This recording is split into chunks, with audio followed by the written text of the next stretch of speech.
A paz do Senhor, meus queridos amados ouvintes da Palavra de Deus. Eu sou o pastor Adriano da Assembleia de Deus de Saracuruna. Eu ministro na classe Master, é a classe com os amados que têm a idade superior a 60 anos. E hoje estou aqui para estar ministrando a lição de número 4, a iluminação espiritual do crente. Gostaria de ler com você aqui o texto áureo que se encontra em Efésios capítulo 1, versículo 17, que diz assim: para que Deus, de nosso Senhor Jesus Cristo, o Pai da glória, vos dê em seu conhecimento o espírito de sabedoria e revelação. Gostaria de ler também a verdade prática, que fala: a vocação do crente inclui a herança de preciosas riquezas conferidas aos eleitos para a grandeza do poder de Deus. Leitura bíblica em classe, ela se encontra na carta aos Efésios, do capítulo 1, do versículo 15 ao versículo 23. E eu vou estar lendo com você também nessa hora.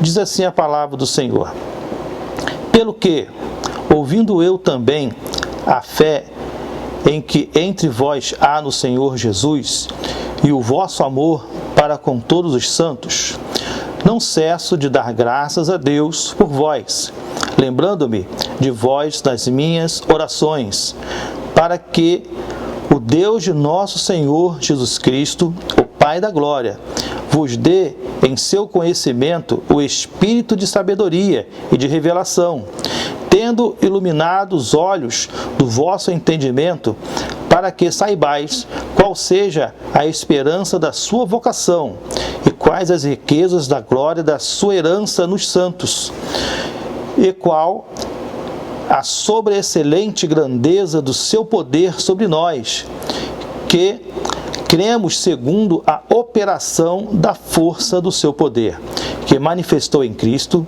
ressuscitando dos mortos e pondo à sua direita nos céus, acima de todo principado, e poder, e potestade, e domínio, de todo nome que se nomeia, não só neste século, mas também no vindouro, e sujeitou todas as coisas aos seus pés, e sobre todas as coisas constituiu como cabeça da igreja, que é o seu corpo, a plenitude daquele que cumpre tudo em todos. Amém? Nós temos aqui, irmãos, a introdução, e nós gostamos sempre de dar aqui uma entrada na introdução para que nós possamos compreender a lição a qual nós estamos ministrando.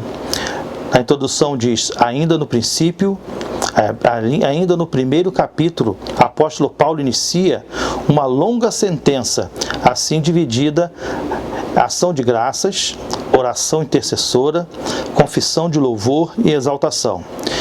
Nessa sentença, somos exortados a louvar ao Senhor pela nossa eleição, buscar a iluminação do Espírito para compreender a dimensão de nossa chamada e herança divina, bem como entender a grandeza do poder de Deus.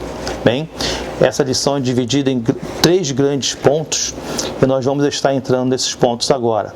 Mas eu gostaria de trazer só uma reflexão bem breve para vocês nesse momento, dizendo que o apóstolo Paulo, ele trouxe toda essa exposição da palavra de Deus, mostrando que a supremacia da palavra de Deus, ela está acima de todas as coisas. Porque a Bíblia, ela, sem a iluminação espiritual, sem o discernimento do Espírito Santo, ela é apenas um livro histórico muito bom e também um grande livro filosófico. Mas a Bíblia, ela, como interpretada pelo Espírito Santo, se torna a chave para a herança espiritual e para as bênçãos espirituais a qual o homem não consegue compreender. Nós vemos que o povo de Éfeso era um povo muito culto, era um povo de origem, uma cidade romana, mas que estava ali na Ásia, conhecida como a Ásia Menor, Hoje nós temos ali Éfeso no país da Turquia, no lado oriental da Turquia. A Turquia é um país que está uma parte na Europa, uma parte na Ásia, e ela está na parte velha, que é a parte ali do Oriente, na verdade. Ali havia o grande templo de Zeus, onde o povo era muito espiritualizado, e também o culto à deusa Diana. Eles saíam para suas casas e gritavam: grande é a Diana dos Efésios, grande é a Diana dos Efésios. Então, por esse motivo, o apóstolo Paulo teve que trazer, contrastando com os grandes filósofos da época, a grandeza da palavra de Deus, a superioridade da palavra de Deus e a supremacia de Cristo. Vamos entrar no primeiro grande ponto aqui, que diz: a esperança da vocação e as riquezas da glória. O apóstolo ensina que os salvos precisam ser iluminados para compreender quais são a esperança da vocação e a riqueza da glória da sua herança. Na verdade, as pessoas compreenderam que Jesus, de verdade, é o Salvador do mundo. E, nesse momento, elas têm que compreender a grandeza da sua palavra. Mas como compreender a grandeza da sua palavra? Compreender que o grande Paracleto está com elas, né? O grande ensinador está com elas, que é o Espírito Santo. E ele dá a revelação, a iluminação, o esclarecimento de todas as verdades, de todas as maravilhas que está naquele ponto. A primeira divisão aqui diz ação de graças e intercessão, né? Só a iluminação de Deus nos faz compreender a sua glória. Como isso? Nós temos que ser gratos a Deus pela oportunidade de termos em nossas mãos a chave para a vitória, a chave para compreendermos o mundo, para compreendermos o Evangelho, para compreendermos até mesmo o próprio Deus. E nós vemos que nós podemos agradecer a Deus pela eleição, pela predestinação e a filiação e o dom do Espírito Santo. O que é a eleição? Nós fomos eleitos. Nós fomos eleitos para sermos filhos de Deus. Mas como assim, pastor? Todos que creram no Senhor e o receberam como seu único e suficiente Salvador, Jesus disse que o Filho é aquele que faz a vontade do Pai. Então, nós fomos eleitos para sermos filhos de Deus. A predestinação.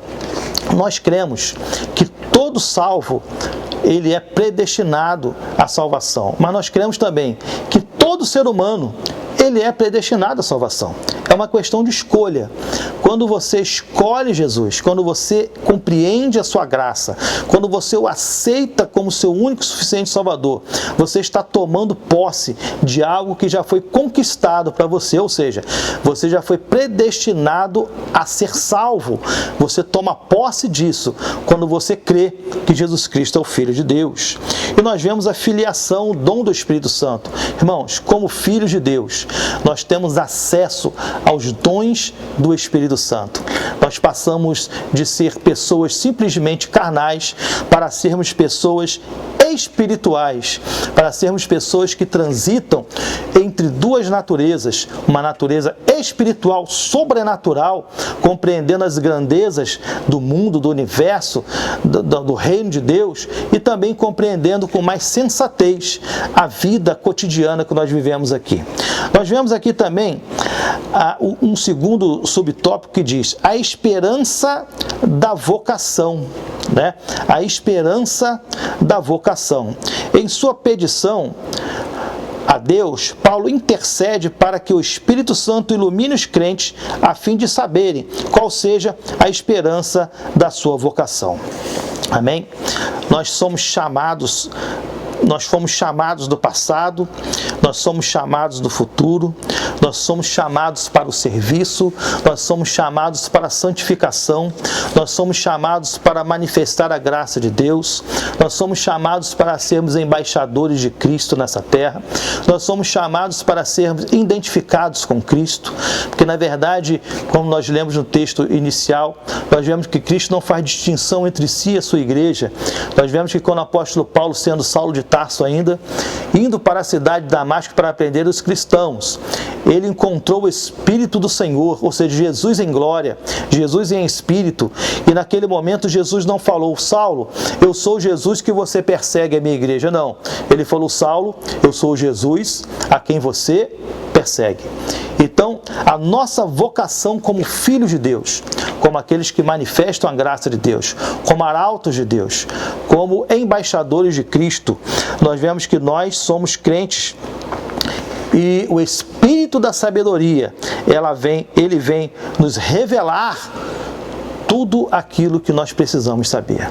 Como isso? Entramos no mundo espiritual. E como você entra no mundo espiritual, querido, e você não tem um guia, você não tem alguém que discirna os mistérios espirituais de Deus? Só mesmo através da iluminação do Espírito Santo, da compreensão da graça de Deus, você pode compreender o mundo espiritual a qual você está no meio dele, a qual você faz parte integrante dele, na verdade. A participação gloriosa no futuro, ou seja, a igreja, ela está pronta para um dia estar passando para um mundo, uma segunda fase, o mundo espiritual, na graça, na glória, nas bodas do Cordeiro. Então aqui nós somos cidadãos do céu, vivendo numa terra terrena, material, mas nos preparando para estarmos um dia morando com o Senhor, para estarmos um dia morando num plano superior, inimaginável, a qual você só consegue compreender ou ter pelo menos uma noção de compreensão através da revelação do Espírito Santo. Aqui nós temos também um terceiro subtópico importante que diz: as riquezas da glória da sua herança. As riquezas da glória da sua herança. A sua herança, ela enfatiza que nós somos eleitos. A riqueza, a herança de Deus como nós eleitos do Senhor. A riqueza, a salvação, perdão, filiação e vida eterna. Irmãos, muitas das vezes nós vemos os homens tateando no escuro, buscando os bens materiais. Mas quando nós temos a revelação do Espírito Santo, a iluminação, a compreensão do Espírito Santo, nós começamos a ver, a nossa ótica muda. E nós começamos a ver que os verdadeiros valores são valores eternos. São valores que não mudam. Enquanto as pessoas buscam ouro, prata, realizações pessoais, nós buscamos a salvação. O salvo, ele abre o portal do perdão de Deus para a sua vida, a remissão dos seus pecados. Assim ele se torna filho de Deus e ele consegue a bênção da concessão da vida eterna. Nós sabemos que todo ser humano ele tem um espírito imortal e um dia esse espírito ele voltará a Deus que o criou. Enquanto nossa matéria vai voltar à terra, o nosso espírito voltará a Deus. E quão melhor será voltar a Deus na qualidade de filho, de salvo, de herdeiro, compreendendo tudo isso na graça da salvação do Senhor. Amém? Nós vemos aqui, irmão, que nós, como filhos de Deus, nós temos tudo isso preparado e à nossa disposição. Como nós conseguimos compreender isso? Somente através da revelação, da iluminação, do esclarecimento do Espírito Santo. Eu quero passar aqui, querido, nesse momento, para o segundo grande tópico dessa lição, que fala sobre a excelente grandeza e força do poder divino. O poder divino é imensurável, nada pode detê-lo. E em sua carta, Paulo se esmera no esforço de traduzir a grandiosidade, a eficácia desse poder que opera em favor dos crentes. Eu quero falar aqui agora do primeiro subtópico da segunda divisão, que diz: a sobreexcelente grandeza do seu poder. Apóstolo Paulo, ele ora para que os salvos pudessem entender a sobreexcelente grandeza do poder de Deus, né? Sobreexcelente, no grego, tem uma palavra que diz uperbalo, né? Uperbalo, ela tem a ver com extraordinário, ou seja, algo que é fora do normal, algo que é fora do cotidiano, algo que que não é vivido todo momento, algo que te salta os olhos, que te salta o entendimento. Então, o grego, ele tem uma forma muito particular de salientar as coisas interessantes. E essa palavra hiperbalo, ela fala sobre justamente o extraordinário, o maravilhoso, o imensurável, o que você não vê todo dia, algo que foge da natureza, que foge do natural. Essa é a grande excelência do poder de Deus. Fala aqui também de uma palavra que traz megatos, que fala sobre grandeza. Megatos, grandeza, o poder de Deus que tudo sobrepuja, ou seja, que está acima de qualquer outro poder compreendido. Aquele povo antigo, ele estava acostumado a ver o poder dos grandes impérios.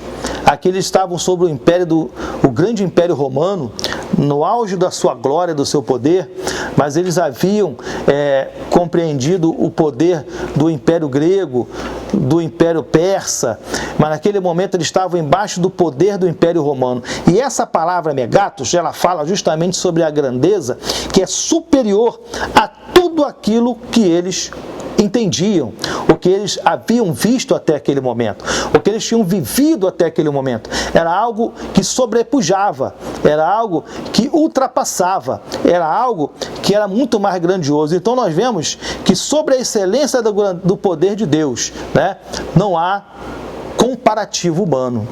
Paulo traz isso mostrando para essas pessoas. E nós temos aqui também uma última palavra que fala sobre poder, dunamis, poder fora de medida, ou seja, algo sobrenatural, algo não compreendido, algo que não cabia ou muitas vezes não cabe na mente humana. Na verdade, muitas coisas nós vivemos na aceitação por fé, né? Porque você falar que você compreende toda a grandeza do poder de Deus é algo que realmente não existe. Mas aqui nós vemos que através da iluminação do Espírito Santo, nós começamos a compreender o quão grande é o Senhor e toda a sua graça e todo o seu poder. Tudo aquilo que está à nossa disposição vem do poder de Deus. O segundo subtópico fala que a força do poder divino. Na sentença, segundo a operação da força do seu poder. Após o apóstolo Paulo faz uso de 3 vocábulos gregos, concordes entre si. A primeira palavra, operação, né? Energia, eficiência, poder em atitude. Nós vemos que a própria palavra evangelho, ela significa anunciando, né, boas obras, ou seja, algo contínuo, algo gerúndio, algo que está em movimento, está vivo, está em ação, está em operação. E quando ele fala aqui de energia, ele fala justamente de operação, ele fala de energia, energia, né? No grego, energia, eficácia, poder e atitude. Poder de Deus e atitude. Então nós vemos aqui também a segunda palavra que fala kratos. O que quer dizer kratos? Intensidade. Não só forte, não só poderoso, mas intenso, encorpado, sem brecha, sem oportunidade para que seja minado por outra coisa. Nós vemos ali a grandiosidade do poder de Deus sobre a vida de Noé, quando ele fala com Noé: pega a arca e unta de betume por dentro e por fora. O que é isso? Intensidade, impermeabilidade, não entra nada, né? Não passa nada, não há brecha, não há como escapar. O poder de Deus, ele é intenso, é kratos, ele é intenso, ele é poderoso, ele é maciço. Então, essas pessoas não estavam familiarizadas com essa grandeza. Havia toda a superficialidade ali dos eruditos daquele tempo, que eles entravam muito em atrito um com o outro, uma teoria batia com a outra e discordava da outra, E, na verdade, o poder de Deus ele não tem discórdia, é algo concreto, é algo intenso, é algo poderoso, é algo definitivo, né? É algo absoluto, vamos dizer assim. Outra palavra também que nos salta os olhos é ischus. Ischus, ele tem a ver com o poder inerente de Deus, ou seja, algo que provém de Deus, algo que advém de Deus, algo que não tem como ser comparado com alguma coisa da terra. Ou seja, não tem um precedente, não tem um comparativo, não tem algo igual ou semelhante, é inerente de Deus, é algo que advém de Deus, é algo poderoso, que não tem como ser mensurado. Então, nós vemos, irmãos, que essas coisas poderosas, elas só podem ser compreendidas através da iluminação e da ação do Espírito Santo de Deus. Para encerrar, meus amados, aqui nós temos a terceira grande divisão, Cristo, nosso exemplo e exaltação. Aqui no primeiro tópico, Cristo, as primícias dos que dormem. Paulo enfatiza o poder de Deus que se manifestou em Cristo ressuscitando os mortos. Ou seja, nós vemos aqui que Jesus ressuscitou dos mortos. E o poder que ressuscitou Jesus está à nossa disposição. Nós seremos ressurretos no último dia, aqueles que dormem e aqueles que não dormem estão vivos, serão transformados pelo poder de Deus. Então, esse poder está disponível a nós. Nós vemos aqui também o segundo subtópico que diz: Cristo elevado à direita de Deus. Eu quero falar sobre isso aqui, porque nós vemos que, como eu falei no início, esse povo muito culto, ele estava acostumado a ver grandes vultos no seu tempo. Mas aqui Paulo eleva Cristo sentado à direita de Deus, ou seja, Todo-Poderoso, o Deus Todo-Poderoso, o Deus que se fez carne, que habitou entre nós, né? O Deus encarnado, Emanuel, que andou no meio dos homens, elevando o Senhor Jesus à posição de Deus sentado à direita do Pai. Isso torna a supremacia de Cristo algo absoluto, algo indiscutível, algo incomparável. Nem a grandeza dos Césares, nem a grandeza dos filósofos poderia chegar aos pés dessa magnitude. Nós vemos também aqui no terceiro subtópico que diz: Cristo exaltado sobremaneira, que fala justamente sobre isso. O poder que está sobre toda a potestade, sobre todo o principado, sobre o Império Romano, sobre o Império Grego, sobre os filósofos, as teorias, as grandes faculdades, os grandes conhecimentos. Cristo exaltado sobremaneira, ou seja, não havendo mais nenhuma discussão. Cristo, o Senhor Jesus, aquele que veio e que morreu por nós, o Cristo de Deus, o Cordeiro de Deus que tira o pecado do mundo, o Deus encarnado que nos trouxe a salvação, Ele é soberano sobre todas as coisas. Gostaria, meu querido, de ler a conclusão com você, porque é meu costume, e diz assim a conclusão: embevecido com as bênçãos espirituais, Paulo mantém a adoração contínua ao eterno Deus, a atitude que deve ser seguida por todos os salvos.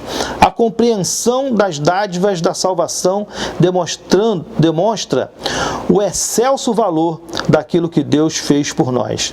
Seus atos poderosos viabilizam a transformação e a glorificação dos que creem. Aleluia. Então, Paulo trouxe toda essa revelação para um povo que precisava compreender que a supremacia de Cristo estava sobre todas as coisas, e nós tomamos proveito disso para a nossa vida. Meu querido, eu gostaria de agradecer a você que nos acompanhou, que tem nos acompanhado esse trabalho. Nesse trimestre nós estamos falando sobre a carta de Paulo, e eu gostaria que você continuasse nos acompanhando. Esse trabalho tem sido feito com muito esmero, com muita dedicação, para que você possa estar conosco. Nós sabemos das dificuldades aí dos dias atuais, mas nós sabemos que Cristo está acima de todas essas coisas, e eu gostaria de agradecer em nome da Escola Dominical a sua dedicação e também a sua audiência nesse momento, em nome de Jesus. E eu quero orar por você, pela sua família. Senhor, nosso Deus, nosso Pai, graças te damos, ó Deus, por estarmos aqui, falando da Tua Palavra, nos alimentando da Tua Palavra. Toma esse servo, essa serva, Senhor, em tuas mãos. Abre o seu coração, a sua mente, para que possa aguardar, compreender a tua palavra. Derrama sobre nós, Senhor, a tua graça e a tua compreensão, em nome de Jesus. Amém. Que Deus te abençoe, meu querido, em nome de Jesus.